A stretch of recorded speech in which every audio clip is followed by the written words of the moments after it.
આજે આપણે બુટલેગરો ને ચોરના પેટનાવથી ભરેલા ગામ કોલંબિયામાં આવી ગયા છે।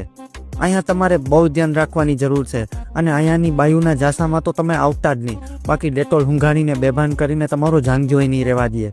અહીંયાના માણસો આખો દી નશામાં ધૂત હોય છે અને અહીંયા એક છોકરી ઊભી મને બજાર વેચતી દેખાણી ને મારા ધોરા દાંત જોઈને પાછી કહે કે તું ના ઘસતો હો।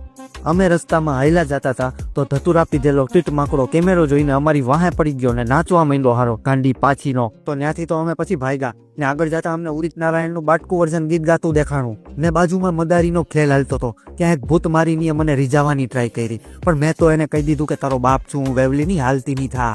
કોલંબિયામાં અમુક માંગવા વાળાએ અમારી ઉપર હુમલો કરી દીધો। એ કે પૈસા લાવો બાકી કપડાં કાઢી લે હું તમારા।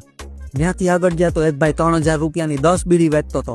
મેં કીધું હાલતી નો થા વેવલીને, અમારે અહીંયા 10 રૂપિયાની તો આખી જોડી મળે।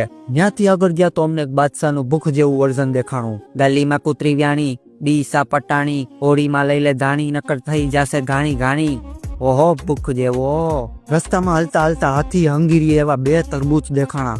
ઓય બાપા, આ જોઈને તો સીધું મારે બાથરૂમ જ ગોતવું પડ્યું હો ભાઈ। બીજે દિવસે ધતુરો પીને એક ગાંડી પાછીની ઘોડાના વાળમાં ચોટલો વાળતી હતી। અહીંયાની મેં એક વાત નોટિસ કરી કે અહીંયાની લેડીઝના કુલા ભારી મોટા છે હો ભાઈ।